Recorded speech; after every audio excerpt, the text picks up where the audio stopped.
a mí me diagnostican que tengo TDA, me cuesta concentrarme, me cuesta organizarme, no sé por dónde empezar y la pienso mucho y digo, ay, esto que el otro, y me voy y se me pasa todo el tiempo.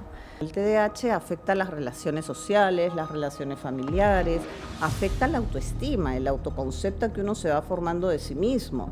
El TDA nunca ha sido una limitación para mí, al contrario, hay que sentirnos orgullosos porque tenemos TDA y que podemos lograr muchas más cosas. Siente el calor que del sol te quema y deja atrás todos tus problemas, ahí vive hoy.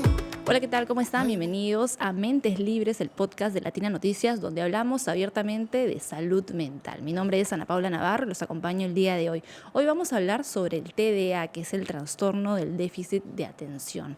Y para eso vamos a conversar con Matilde León, que es actriz y comunicadora audiovisual y que nos puede contar cómo es su experiencia con el TDA, y de eso vamos a hablar más adelante. Muchísimas gracias por estar aquí con nosotros, Matilde. Gracias a ustedes por invitarme. Perfecto. Y también nos acompaña Beatriz Duda Macera. Ella es magíster en educación y neuropsicología, coach educativa y de TDAH, con muchísima experiencia, por supuesto, en el tema y fundadora además de la Asociación Peruana de Déficit de Atención. Muchísimas gracias, Beatriz, también por estar acá con nosotros. Igual, gracias a ti. Matilde, ¿cómo llega el diagnóstico de TDA a ti y cómo ha sido tu vida con el TDA? La verdad es que es algo que ni siquiera me acuerdo porque yo estaba muy chiquita y mis papás un poco me cuentan que de niña como yo hacía las cosas como más lento y me demoraba un poco más. Entonces estando en el nido tenía ciertas terapias, como cosas muy manuales, no sé, de repetir palabras, cosas así. Y luego ya empecé a tener otro tipo de terapias fuera del nido que ya venían a ser profesionales. Y bueno, me han contado muchas cosas que yo hacía que la verdad que es que no recuerdo mucho. Yo en mi mente lo tengo más como que yo iba a un sitio como a jugar.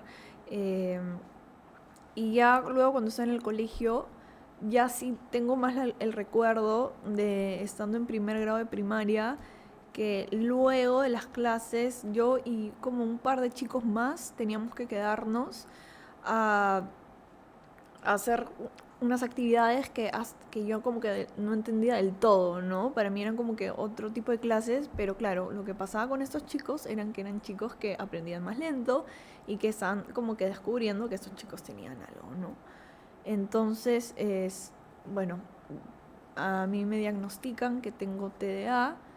Claro, yo de chiquita como que no era del todo consciente que era TDA, que yo tenía TDA, ¿no? Y a mis papás les dijeron muchas cosas, que hagan distintas cosas conmigo, entre llevar terapias, se recomendó la medicación. Mi mamá no prefirió no medicarme, ya por razones de ella, y ella simplemente lo que hizo fue contratar distintos profesores particulares para que yo pueda tener apoyo en casa después de las clases, porque claro, a mí no me bastaba netamente con las clases, ¿no? Me costaba más aprender. Entonces yo tenía este apoyo que era después de las clases y aparte mi mamá me daba de tomar el Omega 3. el omega 3, ajá, y me acuerdo que me lo mezclaba con la Coca-Cola, siempre Para después del tratar de que lo almuerzo. pudieras tomar. Claro, para que lo tomes sin problema, ¿no? Y ahí creo que el omega 3 justamente te ayuda también con la concentración. Entonces, claro, yo desde casa tuve mucho apoyo, mi mamá eligió manejarlo de esa forma, aparte de los profesores, mi mamá me ayudaba con los cursos de, por ejemplo, matemática y español, a pesar que ella no era buena con las matemáticas, pero igual mi papá me ayudaba con inglés, con los idiomas. Entonces, y si bien ellos no eran profesionales, simplemente era como el tener de alguna forma un apoyo aparte de las clases que yo tenía en el cole y aparte de los profesores particulares que sí eran especialistas en esos temas, ¿no? Conforme fue pasando el tiempo, dejé algunas de esas clases particulares, ya no tenía tanto problema, por ejemplo, en comunicación integral. El inglés duró un poquito más, pero luego ya me soltaron también el profesor particular de inglés. Con el que me quedé para toda la vida fue el de matemáticas, porque eso era lo que a mí más me costaba, incluso hasta la universidad también tuve un curso de matemáticas, el más básico de todos, pero lo biqué.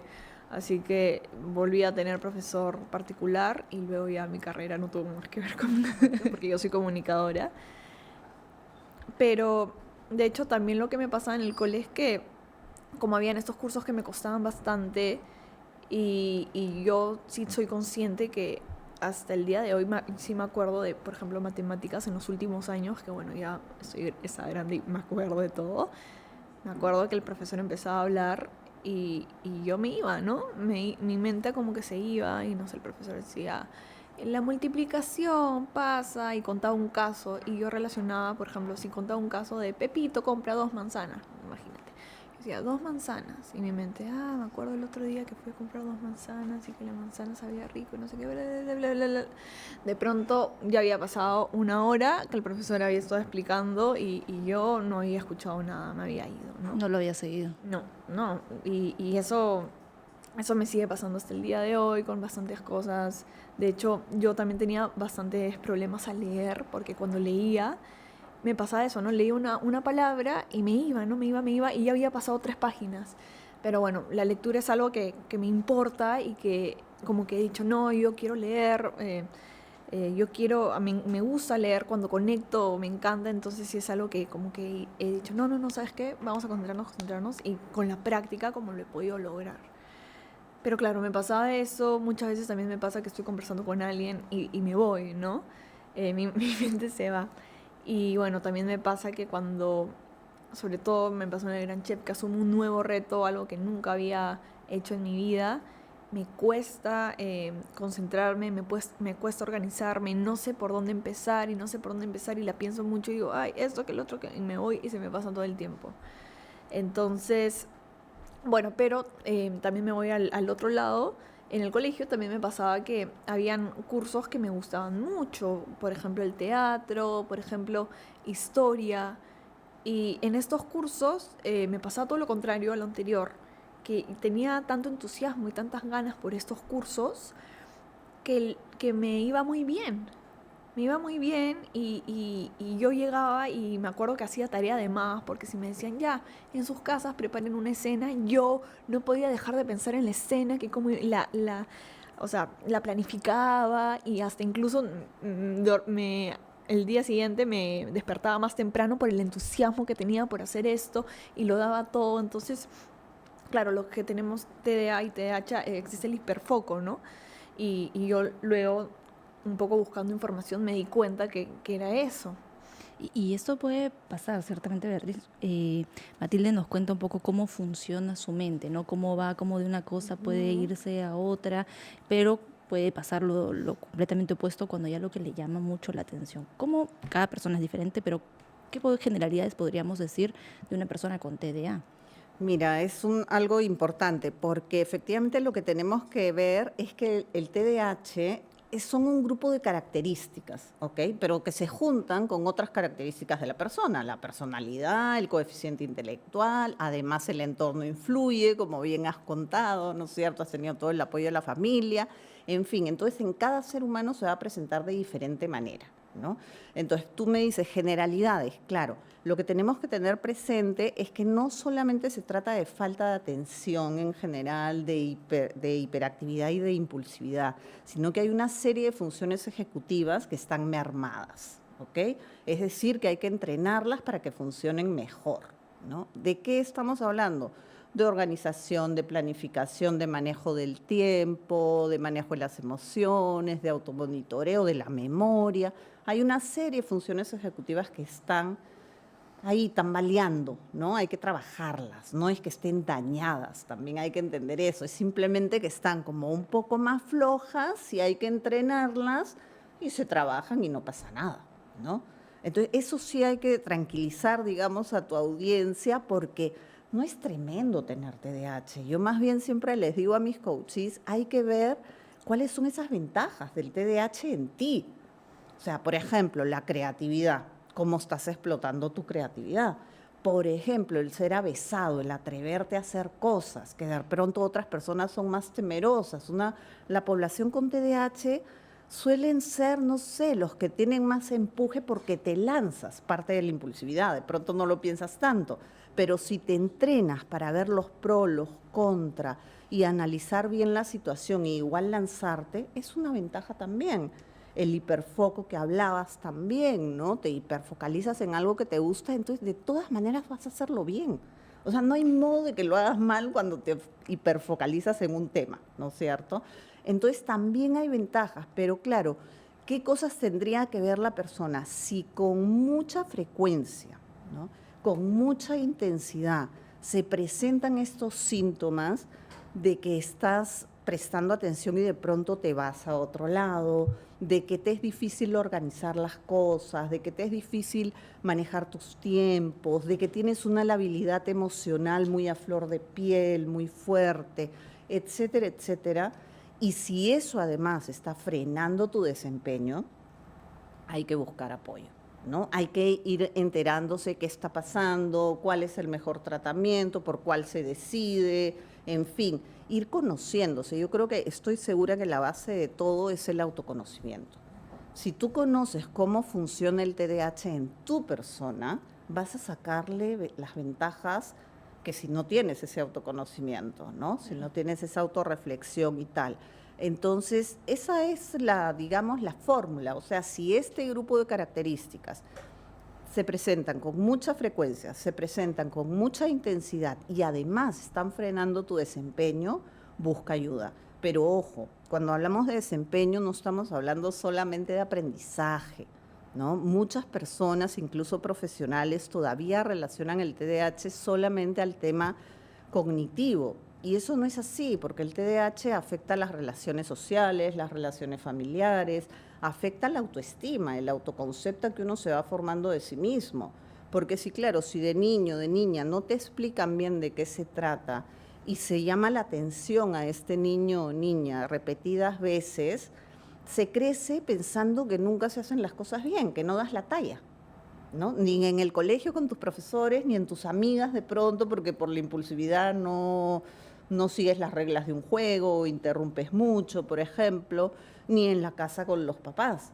Entonces se va formando, va bajando esta autoestima, por lo tanto va bajando el autoconcepto, y ese es el tema que hay que trabajar. Matilde, en las últimas semanas, a raíz de ciertos episodios en El Gran Chef, también recibiste una avalancha de comentarios en redes y yo me imagino que es un poco con lo que has tenido que lidiar a lo largo de la vida, que son comentarios de la sociedad que no siempre comprende. Ujú. ¿Cómo los tomas? ¿Qué te hacen pensar o cómo te hacen sentir? Yo la verdad es que siempre me quedo con los comentarios positivos y he tenido muchos comentarios positivos y sobre todo también mucha gente que, sobre todo padres o madres de familia con hijos con TDA, que me escribían y me decían, mi hijito tiene esto y te veo y lo he identificado y tú has dicho que se puede seguir adelante, porque un poco mi mensaje en el programa fue ese, ¿no? La vez que yo me emocioné y me puse a llorar, un montón de gente lo vio como una manifestación de victimización, pero fue todo lo contrario. Yo me puse a llorar porque me emocioné, porque era la primera vez que había terminado un plato sola. Entonces fue como que me salieron lágrimas de la emoción de que toda esta semana no he podido terminar mis platos, todos los demás sí, yo no. Yo he identificado que es porque a mí me pasa esto y miren, ahora lo he podido lograr.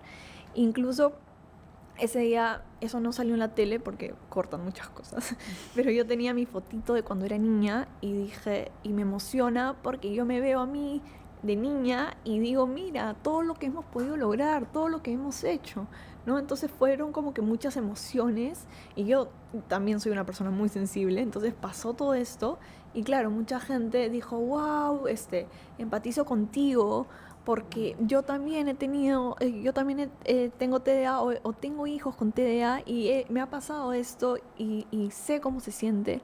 Y hubo otra gente que también decía, ay, pero está diciendo que porque tiene TDA no puede hacer las cosas y en verdad era todo lo contrario. Incluso cuando a mí me eliminan por primera vez, yo di un mensaje diciendo, yo tengo TDA y tengo 23 años y miren todas las cosas que he podido hacer, que he logrado. He estado en novelas, en películas, en series. Es una carrera profesional Es una que de repente carrera- mucha gente no lo asociaría, ¿no? Totalmente, ¿no? Y aparte yo también me siento bendecida porque yo soy joven y he logrado un montón de cosas y soy consciente y agradecida por eso. Y yo justamente siento que lo he logrado por el esfuerzo y el empeño que le he metido siempre en mis estudios. Yo siempre fui una persona muy chancona porque siempre fui consciente que a mí me podía costar un poco más. Y al ser consciente de eso, yo le metía más ganas y sobre todo a lo que me gustaba. Entonces, un poco mi mensaje era que todos los chicos que se identifican conmigo vean en dónde estoy y a dónde he llegado, y que el TDA nunca ha sido una limitación para mí. Al contrario, hay que sentirnos orgullosos porque tenemos TDA y que podemos lograr muchas más cosas. O sea, con de alguna forma una dificultad podemos lograr más todavía. Entonces ese siempre fue mi mensaje, ¿no? Entonces la gente que siento yo que escribe cosas negativas es porque no están escuchando, porque no es tan difícil de comprender, no es tan difícil de captar el mensaje. Entonces los que ponen cosas negativas simplemente es porque es gente que lamentablemente así se manifiesta, es su forma de escribir. No sé si tendrán algo interno por lo cual tienen que tirarle ese daño a otras personas que no conocen. Que si me conoces, bueno, me puedes dar una crítica constructiva, pero si ni siquiera me conoces... Y más allá del gran chef, digamos, tanto en la universidad, en el trabajo, en tu vida Ujú. cotidiana, ¿sientes que alguna vez te ha costado que las otras personas te entiendan, no porque te vean como una víctima, sino porque sepan que tu proceso es distinto? ¿O sientes que más bien la sociedad sí ha estado preparada y te ha sabido aceptar? Yo estuve en un colegio bastante inclusivo en ese sentido, entonces en mi cole también habían chicos con Asperger, incluso algunos chicos con Down, no en mi prom, pero en otras promociones sí, y siento que se normalizaba mucho esto. Y si alguna vez a alguien le costaba, siempre habían profesores que estaban detrás para apoyar. Algunas veces yo personalmente sí me decía a mí misma, hoy yo soy un poco más lenta que los demás, porque los demás sacan mejores notas. Pero finalmente siempre, o sea, yo he sido una persona bastante feliz, he crecido en un ambiente con mucho amor, entonces creo que eran pensamientos del momento, pero luego era como que me siento tan feliz porque tengo una bonita vida, que sigo adelante y tal vez no me va bien en esto, pero sabes que sí me está viendo bien en esto y me importa más que me vaya bien en esto, entonces me quedo con eso. Y tú sabes que en la universidad no tuve ninguno de esos problemas, solo al principio que viqué matemáticas, porque, bueno, las matemáticas siempre me costaron mucho, pero después de la beca entré a la carrera de comunicaciones y de alguna forma era una carrera que no solo me gustaba mucho, sino que yo ya había ido preparando, ya tenía bastantes herramientas. Entonces yo siento que la época de la universidad fue la época que yo hasta de alguna forma no era, o sea, sí era consciente que tenía TDA, pero era como que estaba en segundo plano porque yo en la universidad me sentía capaz de todo. Yo he terminado en quinto superior. Ha llegado un punto en la universidad en donde yo estudiaba y trabajaba al mismo tiempo y estaba grabando una novela y era un horario súper pesado y al mismo tiempo tenía que entregar exámenes, hacer cosas y lo hice. Y soy consciente que tal vez otras personas no sé si lo hubieran podido hacer porque era estar en un trabajo, no part-time, un trabajo completo y al mismo tiempo estar en 4 cursos de la universidad. Y aparte un poquito atrasada porque en 2 semanas me fui de viaje, entonces en el viaje casi no hice nada. Y asumí el reto, lo asumí bien, pasé todos los cursos, los pasé bien, me gradué con súper buenas notas y hice la novela. Entonces, y bueno, y obviamente aparte de eso, temas personales que todos tenemos, ¿no? Entonces, en ese momento yo me sentí capaz de hacer cualquier cosa. Cuando vi el fundamento de matemática y di el último examen del final, me saqué 19 en matemáticas, era algo que siempre me había ido mal. Entonces, yo en ese momento dije, si yo realmente me esfuerzo y me lo propongo, yo puedo hacer lo que quiera. Y así fue toda mi carrera universitaria. Estudiaba, trabajaba, hacía cosas, también pasaba tiempo con mi familia, con mis amigos. Entonces, yo he estado en distintas situaciones en las que he estado haciendo muchas cosas y metida en muchos temas. Entonces, claro, en ese momento lo menos que uno va a pensar es, oye, yo tengo un déficit de atención, ¿no? Cuando estoy como que haciendo tantas cosas y estoy tan concentrada y me está yendo bien, ¿no? Entonces, claro, este choque un poco fue cuando entré al Gran Chef, porque en el Gran Chef sí me di cuenta que en ese sentido yo no era como los demás, ¿no? Y si bien, claro, yo no sabía cocinar, nunca había cocinado en mi vida, pasaba algo más, que no solo era eso, ¿no? Pasaba un tema que no podía ordenarme bien, no captaba al 100% lo que los jurados decían, ellos escribían y yo no podía terminar de escribir, no sé si era porque hablaban muy rápido, pero claro, finalmente los otros compañeros de alguna forma terminaban de anotar y yo no. Luego cuando estaba en la mesa no sabía por dónde comenzar, me quedaba con una cosa y me demoraba mucho. Creo que también era parte del descubrimiento de la cocina, ¿no? Bueno, esto se hace así. Y claro, mi manera de aprender siempre ha sido bastante pausada, bastante lenta y siempre con apoyo. Entonces, claro, enfrentarme a un programa que me dé el reto de cocinar sola en el tiempo, hazlo. Y yo ni siquiera sabía cómo se prendía algo. Entonces, sí. Me interesa mucho esto que contabas tú a lo largo del tiempo, cómo sientes que te han visto a ti, ¿no? Y eso también es súper importante porque a todos nos interesa la percepción que los demás puedan tener de nosotros, cómo una persona con TDA también percibe que la sociedad lo ve, lo entiende, ¿no? Y Matilde decía algo muy importante que era el círculo que la contiene, ¿no? Su familia, sus amigos, se portaron siempre de la manera adecuada, aportando para que ella también pudiera crecer en lo personal y en lo profesional, pero no siempre es así, a veces nos podemos encontrar con una barrera complicada. Totalmente. Además que tú hablas de un colegio inclusivo, Sí. genial, ¿no? Así deberían ser todos los colegios. O sea, estamos en el 2024, ¿no? La sociedad es diversa, todos somos diferentes, no es que los TDAH son diferentes o los autistas son diferentes, todos somos diferentes, ¿no? Entonces, lo que tiene que cambiar es esta mirada, este respeto a las diferencias, ¿no? Y este dejar de etiquetar, ¿no? O sea, como eres TDAH, entonces eres desatenta y eres hiperactiva y eres impulsiva y qué sé yo. Entonces, tiene que haber como más. Yo creo que es como regresar a las bases humanistas, ¿sabes? De la civilización. O sea, es como, cada quien es como es y todos tenemos derecho a estar. Pero claro, hay personas que necesitan más apoyo para encontrar su bienestar, porque se presentan en este caso las características del TDAH. Y no todos los entornos familiares son positivos como el que tú nos cuentas, lamentablemente. Sí, pues. Ni todas las familias en nuestro país en particular, que es un país lindísimo, multicultural y bien retador, no todas las familias tienen acceso a ese apoyo que necesitan, ni en el colegio, ni en centros de terapia o con el médico de cabecera, en fin, ¿no? Entonces, sí, la mirada del otro es súper importante. Tenemos que ser más empáticos en ese sentido con los niños, jóvenes y adultos que tienen TDAH, porque esto no es una cuestión solo de la niñez, ¿no es cierto? El TDAH no se va. Lo que pasa es que uno va incorporando estrategias de manejo para hacerle frente a estas características y sacar lo mejor de uno.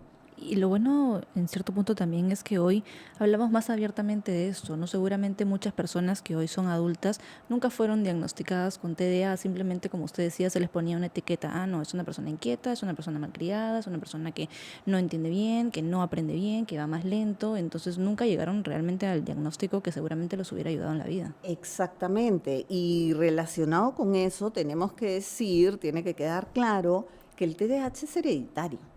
En el 99.9 de los casos es hereditario, ¿no? Entonces, cuando hay un niño o niña con TDAH, el abordaje tiene que ser integral a toda la familia, porque de hecho hay un papá, mamá, o de repente no, pero un tío, un abuelo o primos que también lo tienen y que, como dices, no han sido diagnosticados porque la Asociación Peruana de Déficit de Atención tiene 24 años, va a cumplir. No se hablaba hace 24 años del TDAH, no se hablaba. Tú has dicho que tienes 23, 22. Sí, cumplo 24. Imagínate, no se hablaba. O sea, cuando tú naciste no se hablaba del TDAH en nuestro país. En otros países Claro, de ya otras había regiones avanzado. del mundo, por supuesto que sí, desde los años 60 y 50 del siglo pasado. Pero acá no. Entonces, claro, todo esto fue como muy novedoso y por eso es que ahora hay tantas personas adultas que recién llegan al diagnóstico, porque además antes también se pensaba que era un tema solo de la niñez, escolar, ¿no? Entonces nadie miraba a los jóvenes y menos a los adultos.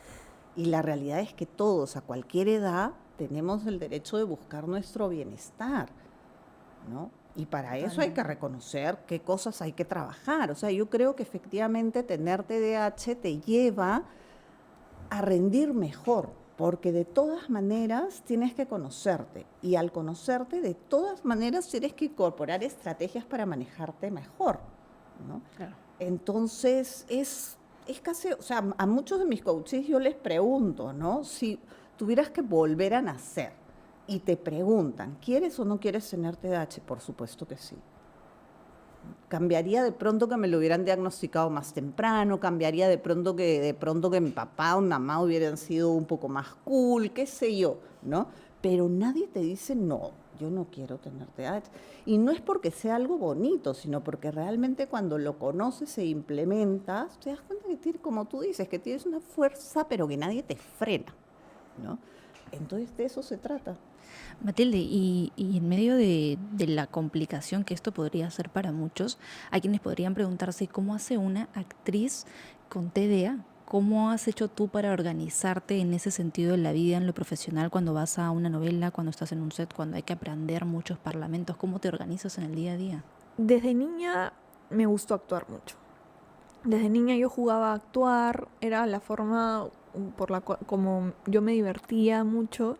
Y a los 14 años hice mi primera película, que se llama Dos Besos, la dirigió Francisco Lombardi, que, bueno, para los que lo conocen saben que es un director bastante reconocido. Y yo simplemente ensayaba con mi mamá me ayudaba, mi mamá es comunicadora, entonces ella en algún momento de su vida llevó clases de teatro y ella practicaba conmigo el guión, me hacía practicarlo, repetirlo y luego ella me da algunas indicaciones, me decía mira por acá, por allá. Y luego con el director y con los actores también ensayábamos. Pero yo creo que sobre todo eran las ganas y la ímpetu que yo tenía en ese momento de, wow, esto es mi sueño. Y de alguna forma yo siempre relacionaba la actuación con jugar, con meterme en un personaje, con ser otra persona. Entonces creo que en ese sentido conectaba mucho con eso porque era la forma en la cual yo me divertía, ¿no? Y ya un poco empezando a estudiar, siendo más consciente, siendo una chancona en clases de actuación, teniendo mis apuntes, yo soy una persona que me gusta mucho estudiar actuación. Y creo que eso no es algo que tal vez encuentres en todos los actores, porque hay muchos actores que llevan su curso, llevan su carrera y ya está. A mí me encanta seguir aprendiendo y soy de las actrices que, o sea, con los tantos talleres que he llevado y los talleres de formación actoral que he terminado, sigo metiéndome en talleres. Justo ahorita estaba chequeando cuando tengo algunos tiempos libres porque me gusta, me parece divertido, como que aprender, me encanta estudiar lo que me gusta.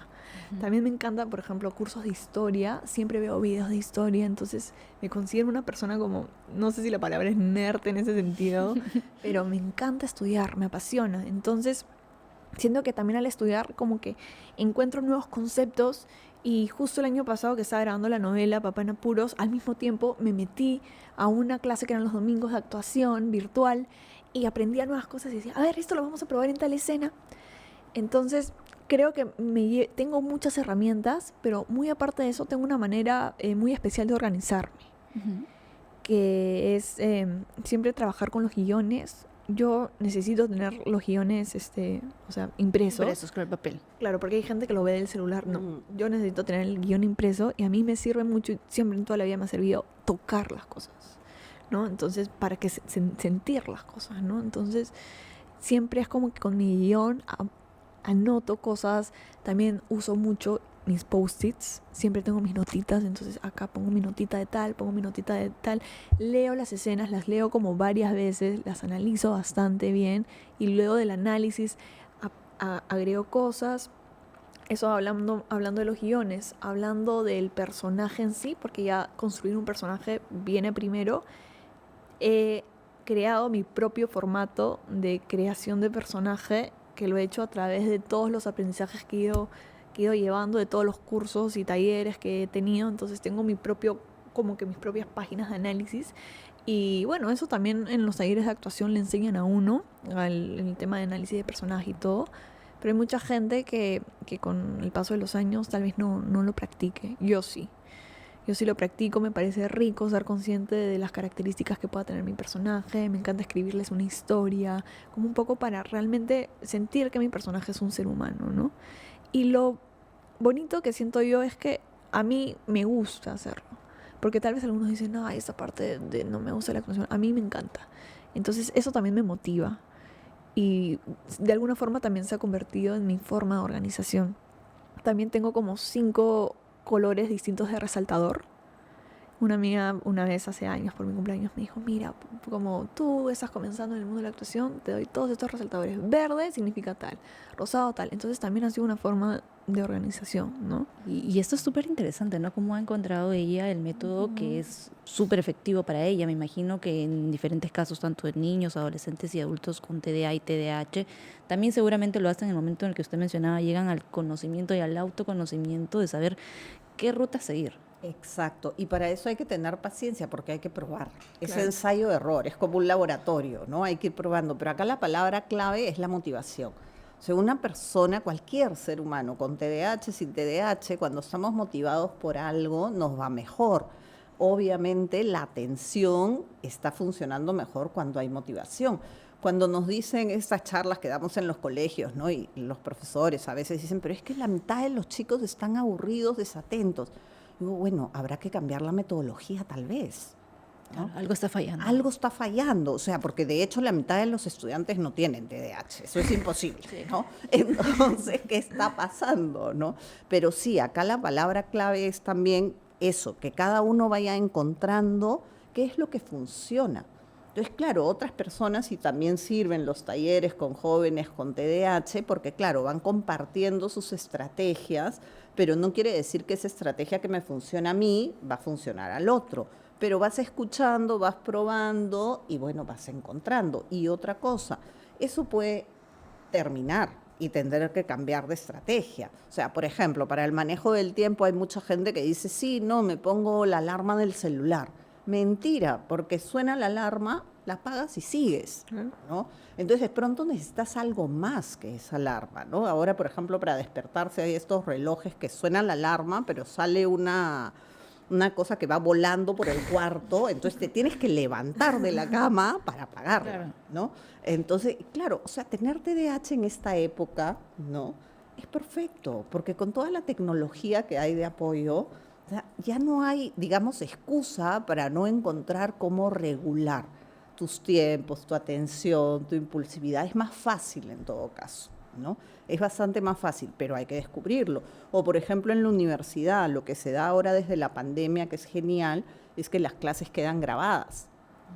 Porque hay muchos estudiantes, no solo con TDAH, pero hablemos de quienes tienen TDAH, que les sirve mucho escuchar otra vez la clase. La ¿no? repetición es La importante. repetición, porque no terminaron de tomar el apunte o porque la profesora cuando estaba explicando esa carnecita, lo más importante, pues estabas en otro lado, estabas en Plutón, ¿no? No habías aterrizado a tierra. Entonces, claro, escuchar otra vez la clase ayuda, ¿no? Definitivamente. Y eso está genial, porque ya en todas las universidades se ha convertido en algo ya regulado, digamos, ¿no? Lo cual es bueno en el ámbito, digamos, académico. Cuando se pasa al trabajo, hay trabajos y trabajos. O sea, ¿qué pasa? Por ejemplo, la vez pasada estaba trabajando con una chica que trabaja en un banco, ¿no? Ella tiene TDAH y ahora las oficinas no son como individuales, sino es como un salón con un montón de mesas, ¿no?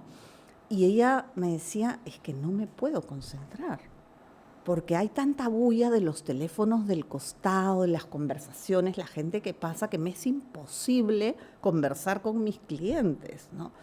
Entonces ya pensando en diferentes, haciendo una lluvia de ideas de diferentes posibilidades, ella acordó que iba a hablar con su jefe y la iba a explicar que ella tiene ese diagnóstico y lo que sucede con ella en particular, y le iba a pedir poner su mesa mirando a la pared. porque ella para probar si así podía como, y usar además audífonos, ¿no? Para además así no veía los estímulos y tampoco los escuchaba, ¿no? Y santo remedio, pero claro, ¿por qué santo remedio? Porque resultó que el jefe tiene un hijo con TDAH. Y Entonces le comprendió. entendió perfectamente, hubo conexión, hubo vínculo, hubo empatía. Pero hay muchas personas en las oficinas, en las empresas, que todavía no conocen de esto y entonces no se explican por qué sus empleados de pronto son muy impulsivos o por qué se olvidan en las reuniones de directorio de algo importante de un proyecto. Y en verdad, nada, hay que informar. O sea, la información es poder. Quien no está informado no tiene poder de decisión, digamos, de tomar las mejores decisiones, ¿no? Entonces, creo que todavía sí, se conoce mucho más, pero todavía hay que seguir informando. Me encanta que puedas contar tu experiencia, porque eso yo creo que va a animar a más personas a que cuenten la suya y cada una con sus propias características para que además la sociedad se dé cuenta que es un espectro amplio. Totalmente. Matilde, para ir cerrando, ¿qué te gustaría decirle de repente a los cientos, me imagino, miles de personas que te siguen, niños, jóvenes, adultos, que como tú decías, de repente en verte en pantalla se han visto reflejados? ¿Qué decirles? Wow, muchas cosas, pero sobre todo que todo está bien, ¿no? Creo que hay mucha gente que piensa que el hecho de ser diferentes de alguna forma, que yo no considero diferentes porque hay muchas personas que tenemos TDA y que tienen DH, pero al ser diferentes creen que eso está mal. Y yo con el paso del tiempo me he dado cuenta que todo lo contrario, que ser diferente creo que nos hace más especiales y que esa diferencia que tenemos, que la usemos a nuestro favor. Y justamente como estábamos comentando, si bien las personas que tenemos TDA o TDAH podemos tener algunas limitaciones que el día de hoy ya creo que ni siquiera son del todo limitaciones porque hay tantas herramientas que tenemos a la mano para ayudarnos y para mejorar. Yo, por ejemplo, al toque quiero decirlo, no hablé mucho de cómo yo vivo mi día a día, sino cómo vivo mi trabajo, pero yo, por ejemplo, siempre tengo una agenda. Uso una agenda y si no tengo mi agenda, me siento un poco perdida. Y he ido como perfeccionando mi agenda y ahora me gusta porque en las noches me voy a dormir y digo, voy a anotar en mi agenda lo que voy a hacer mañana y voy a planificar mi semana y tengo mis colores, tengo mis 5 pens que también mis amigas me regalaron y son un montón de colores. Entonces a mí me gusta y eso me motiva más como a hacer cosas, ¿no? Y tengo mi horario planificado de toda la siguiente semana con un montón de cosas que las tengo apuntadas y como que le pongo check cuando ya está. Entonces todo eso a mí me motiva, me encanta. Entonces siempre hay formas de salir adelante y incluso cosas que nos gusten a nosotros. Pero creo que el gran poder de las personas que tenemos TDA es el hiperfoco, la motivación y justamente el hecho que si en algún momento nos dijeron que éramos distintos y de alguna forma limitados, que nosotros tengamos ese poder para demostrar a los demás y sobre todo demostrarnos a nosotros mismos que no, y que somos más. Y creo que esas ganas y ese fuego que tenemos dentro nos va a hacer cosas más increíbles. Entonces, aprovechar eso para ser personas extraordinarias y, bueno, no solo demostrar a los demás, sobre todo demostrarnos a nosotros mismos, porque eso es lo más importante, que somos superpoderosos. Y en todo caso, Beatriz, también, ¿qué aconsejarle a las familias de repente que están atravesando un proceso con un familiar que tiene TDA o en general a las personas que de alguna u otra manera en el día a día nos relacionamos con personas que están a nuestro lado, pero tal vez no sabemos que tienen TDA? Exacto, creo que hay que trabajar, como dije antes, más la empatía, este respeto a las diferencias en general en todos los entornos, ¿no? Y hablando del TDAH, entender también las familias que si bien hay una base química, biológica, porque hay 2 neurotransmisores ya identificados y todo lo demás, el entorno cuenta tantísimo, ¿no? El entorno puede cambiar incluso esta química, ¿no? Entonces el entorno, el entrenamiento. Entonces, ¿qué consejo? Uno, que lo tomen con calma y que es una oportunidad para aprender, ¿no? Para aprender de qué se trata esto del TDAH en teoría y después ver cómo esa teoría aplica a uno, o a tu hijo, o a tu pareja, o a tu compañero de trabajo, etcétera. Y por lo tanto, informarse, pero informarse en fuentes científicas, ¿no? O en testimonios de vida, pero no informarse, no sé, ahora sabemos que toda la información es difícil, ¿no? A veces yo leo algo en Instagram y digo, pero ¿será verdad? O sea, entonces, informarte en fuentes científicas o de testimonios de vida y tomarlo con calma y buscar a los profesionales idóneos que puedan acompañarte en este proceso, ¿no? Porque de verdad son un grupo de características que se trabajan, ¿no? Muchos papás dicen, no, pero es que mi hijo, si le digo que tiene TDAH, lo va a tomar como excusa. Entonces va a decir, es que no hice las tareas porque me olvidé porque tengo TDAH. Pero eso depende cómo lo tomes, cómo lo manejes, porque más bien es una responsabilidad, ¿no? O sea, es como, no sé, yo me entero que soy miope y tengo la responsabilidad de usar mis lentes, ¿no? Yo me entero que tengo TDAH, tengo la responsabilidad de trabajar esas características. ¿Cómo? Como yo desee, pero tengo esa responsabilidad conmigo y también con los demás. Muchísimas gracias, Matilde, por todo lo que has compartido con nosotros de tu vida personal, de tu vida profesional. Muchas gracias por habernos compartido aquí todo esto. Y también muchísimas gracias, Beatriz, por todos los alcances que han sido bastante precisos. Muchísimas gracias, esperamos haberlos ayudado a comprender un poco más y conocer más del TDA y el TDAH. Siente el calor que el sol te quema y deja atrás todos tus problemas. Ahí vive hoy, ahí vive hoy. Baila este ritmo con sabrosura.